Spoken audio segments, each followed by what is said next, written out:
శ్రీ మహాగణాధిపతయే నమః. ఈరోజు మనం శ్రీ శుభకృతు నామ సంవత్సర ఫలాల్లో అంటే ఏప్రిల్ 2వ తారీఖు 2022 సంవత్సరం నుండి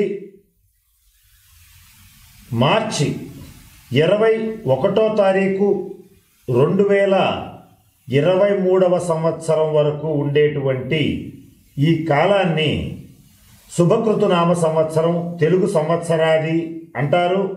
మొదలు పెట్టేటువంటి ఈ 2వ తారీఖుని ఉగాది అంటే యుగాది, సంవత్సరాది అంటారు. ఈ సంవత్సర కాలం ద్వాదశ రాశుల వారికి ఎటువంటి ఫలితాలు ఉంటాయి, ఈ సంవత్సరం వీరికి ఎటువంటి శుభ ఫలితాలను ఇస్తుంది అనేటువంటి అంశాలని తెలుసుకునే దాంట్లో భాగంగా మొట్టమొదటగా తులారాశి వారికి ఈ సంవత్సరం అంటే ఈ శుభకృతనామ సంవత్సరం ఎటువంటి ఫలితాలను ఇస్తుంది అనేటువంటి అంశం గురించి మీకు తెలియచేయటానికి ప్రయత్నం చేస్తాను. మొట్టమొదటగా తులారాశి అనగానే చిత్తా నక్షత్రం 3-4 పాదాలు, స్వాతి నక్షత్రం 1, 2, 3, 4 పాదాలు, విశాఖ నక్షత్రం 1, 2, 3 పాదాల వరకు ఉన్నటువంటి దాన్ని మనం తులారాశి కింద పరిగణిస్తాం. ఒకవేళ ఎవరికైతే జన్మ తేదీ, జన్మ సంవత్సరం, పుట్టిన మాసం తెలియవో వారేం చెయ్యాలి అని అంటే, ఎవరి అక్షరాల్లో ప్రథమాక్షరం అంటే మొట్టమొదటి అక్షరం నేను చెప్పబోయేటువంటి ఈ అక్షరాలతో మొదలైతే ఈ 9 అక్షరాలతో మొదలయ్యేటువంటి వారందరూ కూడా తులారాశి వారి కింద పరిగణించబడతారు. అవేమిటంటే రా, రి, రు, రే, రో, త, తి, తు, తే. ఈ అక్షరాలతో మొదలయ్యేటువంటి వారందరూ కూడా తులారాశి వారి కింద పరిగణించబడతారు. అంటే ఉదాహరణగా రామారావు, అలాగే రూప, తిరుపతి, తిరుమలరావు ఇటువంటి పేర్లు కలిగిన అక్షరాలు కలిగినటువంటి వాళ్ళందరూ కూడా తులారాశి వారు. అయితే వీరికి ఈ సంవత్సరం ఎలా ఉందంటే, ఈ గ్రహ గతుల్ని పరిశీలిస్తే ప్రధాన గ్రహాలైనటువంటి గురుడు ఏప్రిల్ 13వ తారీఖున కుంభరాశిలోంచి మీనరాశిలో ప్రవేశిస్తున్నాడు. అంటే తులారాశికి 5వ స్థానంలోంచి 6వ స్థానంలోకి తన స్వక్షేత్రంలో ప్రవేశించి సంచరిస్తున్నాడు.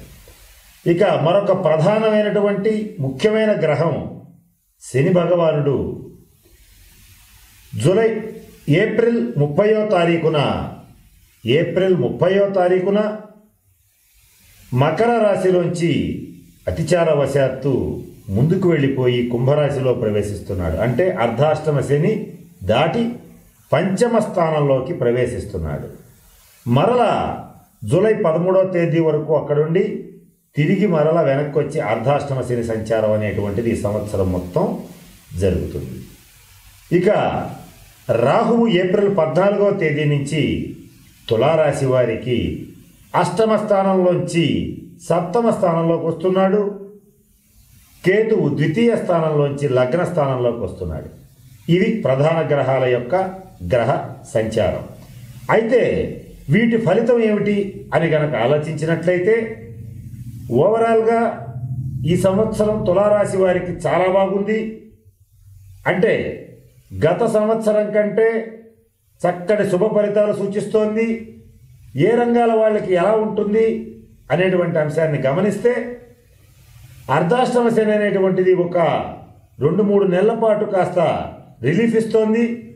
ఆ ఇచ్చిన సమయంలో వీళ్ళకి ఆకస్మిక ధనప్రాప్తి, నూతన అవకాశాలు వెతుక్కుంటూ రావటం, అలాగే సాహసోపేతమైనటువంటి నిర్ణయాలు చేయటం, ఇటువంటివన్నీ కూడా మంచి శుభ ఫలితాలు ఏప్రిల్ 30 నుంచి సుమారుగా జూలై 13వ తేదీ వరకు వీళ్ళకి జరగటం గమనించవచ్చు. అలాగే రాహువు ఇంతకాలం పాటు అంటే దాదాపుగా 18 నెలల పాటు తులారాశి వారిని అష్టమ స్థానంలో సంచరిస్తూ కొన్ని కష్టాల పాలు చేయటం, కుటుంబపరమైన చిక్కుల్ని వచ్చేలా చేయటం, కాలసర్ప దోషం రావటం, ఇవన్నీ కూడా జరిగి రాహుగ్రహ ప్రభావం వల్ల గత 18 నెలలుగా తులారాశి వారు అష్టకష్టాలు రాహుగ్రహ ప్రభావం వల్ల పట్టం జరుగుతోంది. అష్టకష్టాలు అంటారు అష్టమ స్థానం.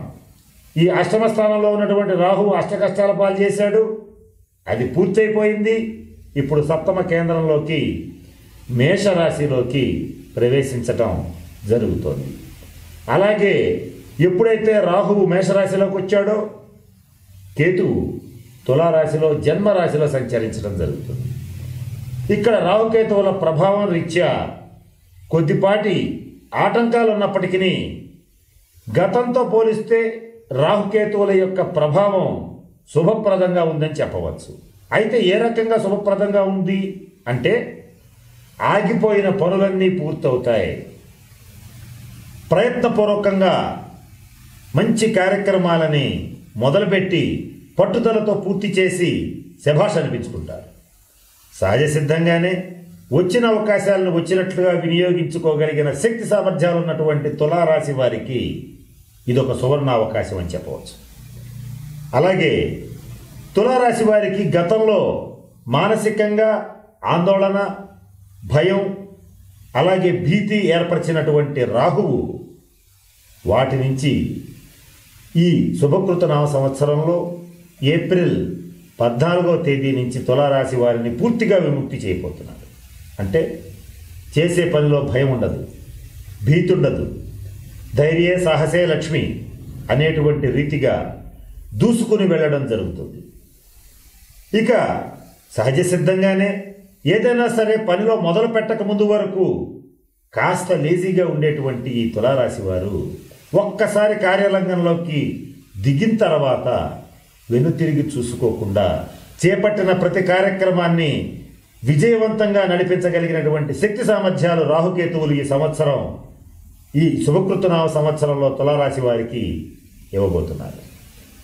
ఎవరైతే 30 సంవత్సరాలు దాటినటువంటి తులారాశి వారు ఉంటారో గతంలో ఎవరికైతే వాళ్ళ వ్యక్తిగత జాతకరీత్యా ప్రొఫెషనల్ సెటిల్మెంట్ అంటే వృత్తిపరమైనటువంటి స్థిరత్వం, ఇక్కడ వృత్తి అంటే ఉద్యోగం కావచ్చు, వ్యాపారం కావచ్చు, స్వయం వృత్తి కావచ్చు, ఏదైనా కావచ్చు, జీవనానికి సంపాదించుకోవటానికి చేసేటువంటి ప్రతి పని గౌరవప్రదమైనటువంటిదే.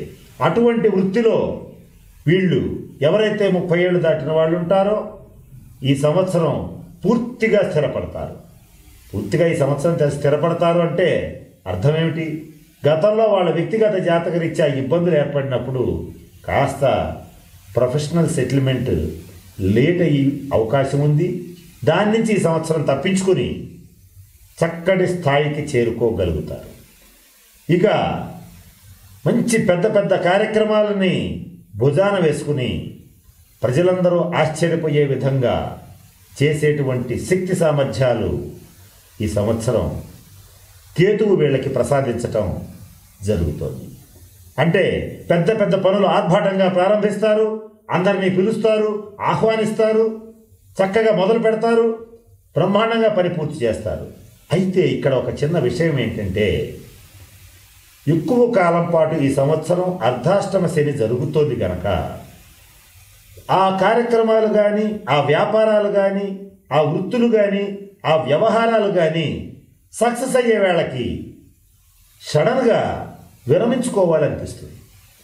ఇది మనం చేయలేము, ఇది మన వల్ల కాదు, ఇన్ని సంవత్సరాలుగా ఇసిగిస్తోంది, ఇక నేను చేయలేను అని విజయవదంలోకి దూసుకు వెళ్ళేటువంటి సమయంలో విత్డ్రా అవుతారు. ఈ లక్షణాన్ని గనక ఆపగలిగితే, ఆపుకోగలిగితే ఈ సంవత్సరం ఎంత సాహసోపేతమైన కార్యక్రమం మొదలుపెట్టినా తులారాశి వాళ్ళు విజయవంతంగా పూర్తి చేయగలుగుతారు. మాయగా డబ్బు వస్తుంది, మాయగా పనులు పూర్తి చేస్తారు, మాయగా పదవి వస్తుంది, మాయ కమ్మినట్టుగా అన్నీ వస్తాయి. కానీ నిలబెట్టుకోలేకపోవటం అనేటువంటిది ఈ తులారాశి వారి చేతిలోనే ఉంటుంది. దీనికి కారణం ఏంటంటే రాహుకేతువులు మేలు చేయటానికి సప్తమ స్థానంలోకి, లగ్న స్థానంలోకి రావటం అనేటువంటిది జరిగింది. అందున ముఖ్యంగా ఈ సంవత్సరం ఒక 3 నెలల పాటు అర్ధాష్టమ శని అనేటువంటిది వీళ్ళకి తప్పుతోంది, అంటే పక్కకి తప్పుకుంటోంది. ఆ సమయంలో గనక నూతన కార్యక్రమాలు ప్రారంభించగలిగితే, అంటే ఏప్రిల్ 30వ తారీఖు నుంచి జూలై 13 లోపల మంచి ముహూర్తంలో నూతన కార్యక్రమాలు, పెద్ద పెద్ద అఖండమైనటువంటి పనులు చేయడానికి ప్రారంభిస్తే, సంకల్పిస్తే తప్పకుండా విజయవంతం అవుతాయి. ఇక ఏ రంగం వారికి ఎలా ఉంటుందనేటువంటి అంశాన్ని కనుక మనం కాస్త పరిశీలిస్తే, విద్యార్థులకి విద్యాయోగం అద్భుతంగా ఉంది, ఉత్తీర్ణతా శాతం బాగుంది. వ్యాపారస్తుల విషయానికి వచ్చేటట్లయితే నూతన వ్యాపారాలు ప్రారంభించడం జరుగుతుంది. ఆ వ్యాపారంలో టర్నోవర్ కూడా పెరుగుతుంది. ఇక గవర్నమెంట్ ఉద్యోగస్తులు, అంటే ప్రభుత్వ రంగ ఉద్యోగస్తులు, వీళ్ళు కేంద్ర ప్రభుత్వ ఉద్యోగులు కానీ రాష్ట్ర ప్రభుత్వ ఉద్యోగులు కానీ, వాళ్ళు ఉద్యోగంలో చాలా కాలం తర్వాత ఒక సుఖాన్ని, సంతోషాన్ని, స్థిరత్వాన్ని పొందగలుగుతారు.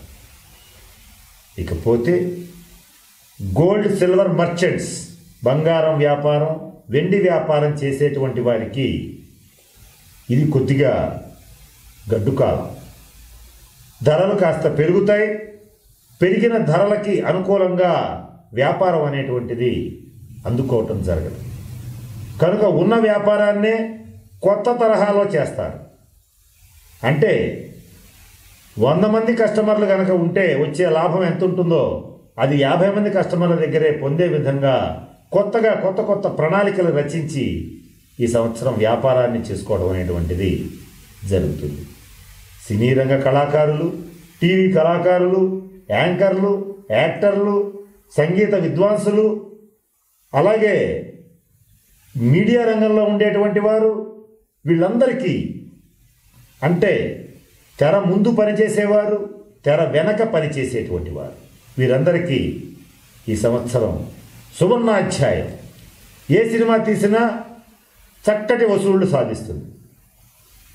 ఏ సినిమాకి పనిచేసిన వాళ్ళకైనా గొప్ప పేరు వస్తుంది. ఈ ఏప్రిల్ నుంచి జూలై మధ్య కాలంలో మరింత అభివృద్ధి అనేటువంటిది కళాకారులు సాధించటం జరుగుతుంది. వీళ్ళలో రచయితలు ఉండొచ్చు, దర్శకులు ఉండొచ్చు, నిర్మాతలు ఉండొచ్చు, ఎవరైనా సరే అందరికీ యోగ్యమైన కాలం అని చెప్పవచ్చు. ఇకపోతే డాక్టర్స్, లాయర్స్, పోలీస్ ఆఫీసర్స్, అలాగే ఈ వృత్తుల్లో ఉన్నటువంటి వాళ్ళకి మంచి అభివృద్ధి గోచరిస్తుంది. కుటుంబంతో చక్కటి సంతోషమైనటువంటి జీవితాన్ని గడపగలుగుతారు. సాఫ్ట్వేర్ రంగంలో ఉన్నటువంటి వాళ్ళకి అద్భుతమైన అవకాశాలు రాబోతున్నాయి. ఎంతో కాలంగా ఎదురు చూస్తున్నటువంటి వీసా, గ్రీన్ కార్డు వంటివి ఏప్రిల్ నుంచి జూలై మధ్య ఉన్నటువంటి ఈ కాలంలో కొంచెం అటు ఇటుగా తప్పకుండా పూర్తవుతాయి. హోటల్ వ్యాపారం చేసేటువంటి వారు, కమిషన్ వ్యాపారాలు చేసేటువంటి వారు, బిల్డర్లకి, కాంట్రాక్టర్లకి సువర్ణాధ్యాయం అని చెప్పవచ్చు. వీళ్ళకి చాలా బాగుంది. ఇక వివాహ ప్రయత్నాలు చేసేటువంటి వారు, తులారాశి వారు ఎవరైతే ఉంటారో వారికి ఈ సంవత్సరంలో వివాహ ప్రయత్నాలు అనేటువంటిది కొంత గట్టిగా ప్రయత్నం చేయవలసి ఉంటుంది. అంటే కాస్త దృఢంగా ప్రయత్నం చేస్తే కానీ మంచి సంబంధాలు కుదిరేటువంటి పరిస్థితి కనబట్టలేదు. ఇక తులారాశి స్త్రీల విషయానికి వచ్చేటట్లయితే వీరికి ఈ సంవత్సరం కేతుగ్రహ అనుగ్రహం వల్ల వీరు ఆడింది ఆట, పాడింది పాటగా కుటుంబంలో, సమాజంలో చలామణి అయ్యేటువంటి పరిస్థితి ఉంటుంది. బంధుమిత్రుల్లో చక్కటి పేరు ప్రతిష్టలు తెచ్చుకుంటారు. సోదర వర్గంతో, అంటే అన్నదమ్ములు కానీ అక్క చెల్లెలు కానీ, వారితో మంచి సఖ్యత ఏర్పడుతుంది. విందు వినోద కాలక్షేపాలు చేస్తారు. నూతన వస్త్ర ఆభరణాలని కొనుగోలు చేస్తారు. కొనుగోలు చేసినటువంటి విలువైన వస్తువుల్ని 10 మందికి చూపించి సంతోషపడతారు. అటువంటి పని కూడా ఈ సంవత్సరం జరిగే అవకాశాలు స్పష్టంగా కనబడుతాయి. ఇక ఈ తులారాశిలో ముఖ్యంగా 3 నక్షత్రాలు ఉంటాయని చెప్పుకున్నాం. చిత్తా నక్షత్రం, స్వాతి నక్షత్రం, విశాఖ నక్షత్రం. ఈ చిత్తా నక్షత్రం వారికి ప్రముఖంగా మంచి సుఖ సంతోషాలు, చేపట్టిన పనిలో విజయం, ఏ ప్రయాణం చేసినా లాభం. అంటే మనం చెప్తూ ఉంటాం క్షేమంగా వెళ్ళి లాభంగా రండి అని. అట్లా వీళ్ళకి ఏ ప్రయాణం చేసినా కూడా శుభప్రదంగా, లాభప్రదంగా ఉండేటువంటి అవకాశం ఉంది. ఇక స్వాతి నక్షత్రం వారికి మాత్రం స్వల్ప లాభాన్ని సూచిస్తున్నాయి. స్వల్ప లాభాలంటే ఏమిటి? 100 రూపాయలకు కష్టపడితే ఒక 25 రూపాయలు, 30 రూపాయలు మాత్రమే ప్రాఫిట్, అంటే లాభం వచ్చేటువంటి అవకాశం కనపడుతుంది. అలాగే చాలా ప్రయాణాలు వృధా ప్రయాణాలు అవుతాయి. అంటే వృధా ఆయాసంతో కూడినటువంటి ప్రయాణాలు అవుతాయి. కనుక ప్రయాణం చేయాల్సి వచ్చినప్పుడు లేడికి లేచిందే పరుగులా కాకుండా ఈ స్వాతి నక్షత్రం వాళ్ళు 1కి 2 సార్లు ఆలోచించి చెయ్యాలా అక్కర్లేదా అనేది ఆలోచించుకుని చేయటం చాలా మంచిది. ఇక వీళ్ళకి ఈ సంవత్సరం కలిగేటువంటి శుభప్రదమైన అంశం ఏంటంటే, ఈ సంవత్సరం స్వాతి నక్షత్రం తులారాశి వారు నూతన కార్యక్రమాలని నిత్య నూతనంగా మొదలుపెట్టి దిగ్విజయంగా పూర్తి చేస్తారు. ఇది వీళ్ళకి ఈ విషయంలో చాలా బాగుంది. ఇక విశాఖ నక్షత్రం వాళ్ళకి మిగతా విషయాలు ఎట్టున్నా ఆకస్మిక ధనలాభం, చేసేటువంటి పనుల్లో పేరు ప్రతిష్టల మాట పక్కన పెడితే ఆర్థికంగా మంచి పరిపుష్టి ఏర్పడుతుంది. కుటుంబంతో చక్కటి కాలక్షేపం చేస్తారు. కుటుంబ సౌఖ్యం చాలా బాగుంది. ఇక నూతన వస్త్ర ఆభరణాలు, గృహాలు, వాహనాలు కొనుగోలు చేసే అవకాశం ఈ తులారాశిలో విశాఖ నక్షత్రం వాళ్ళకి పెచ్చుగా ఉంది, అంటే ఎక్కువగా ఉంది. ఇటువంటి ఫలితాలని ఈ శుభకృత నామ సంవత్సరం తులారాశి వారికి ఇస్తోంది. అయితే ఇక్కడ ఎంతో కొంత అర్ధాష్టమ శని ప్రభావం, సప్తమంలో రాహువు, లగ్నంలో కేతు ఉన్నటువంటి ప్రభావం కొంత ఉంది కనుక వీరు ఈ సంవత్సరం ముఖ్యంగా పాటించాల్సినటువంటి రెమెడీస్ ఏంటంటే, కొన్ని చిన్న చిన్న రెమెడీస్ చెప్తాను. ఇవి చాలా పెద్ద ఉత్తమమైన ఫలితాలు ఇస్తాయి. ఏదేమైనప్పటికీ కూడా వ్యక్తిగత జాతకం ముఖ్యం. కానీ మీది తులారాశి వారు ఎవరైనా సరే మీరు ఒక చిన్న వెండి లక్ష్మీదేవి విగ్రహాన్ని వాయువ్యం మూల చిన్న గూట్లో చక్కటి ప్రదేశంలో, శుచిగా శుభ్రంగా ఉన్న ప్రదేశంలో ఉంచి భద్రపరిచి నమస్కరిస్తూ కుదిరితే పూజ చేస్తూ ఉంటే తులారాశి వారికి ఈ సంవత్సరం ఆర్థికపరమైన అంశాల్లో, ఆరోగ్యపరమైన అంశాల్లో చక్కటి శుభ ఫలితాలు వస్తాయి. ఈ సంవత్సరం తులారాశి వారికి చెప్పదగినటువంటి ముఖ్యమైన సూచన ఏమిటంటే, ఎటువంటి పరిస్థితుల్లోనూ తండ్రితో ఘర్షణ పడవద్దు, లేదా తండ్రి వంటి వారితో ఘర్షణ పడవద్దు, గొడవకి దిగవద్దు, వాళ్ళని విమర్శించవద్దు. ఇది ముఖ్యంగా మీరు ఈ సంవత్సరం పాటించాలి. కారణం ఏంటంటే, తండ్రి వంటి వారంటే ఎవరు? మామగారు తండ్రి వంటి వాడే. బాబాయిలు అంటే పిల్లనిచ్చిన తండ్రి కూడా, పిల్లనిచ్చినటువంటి మామ కూడా తండ్రి వంటి వాడే. వీళ్లతో ఘర్షణ పడవద్దు, నోరు జారవద్దు, ఇబ్బంది పెట్టవద్దు, ఇబ్బంది పడవద్దు. ఇక మరొక ముఖ్యమైన రెమెడీ ఏంటంటే, ఈ అర్ధాష్టమ శని దోష పరిహారం కోసం మీరు మందపల్లిలో కానీ, శని సింగణాపూర్లో కానీ శనీశ్వరుడికి సంవత్సరం తైలాభిషేకం జరిపించండి. ముఖ్యంగా జూలై 13వ తేదీ తర్వాత తప్పనిసరిగా ఒక్కసారి శనీశ్వరుడికి శాంతి జరిపించేటట్లయితే చక్కటి శుభ ఫలితాలని పొందగలుగుతారు.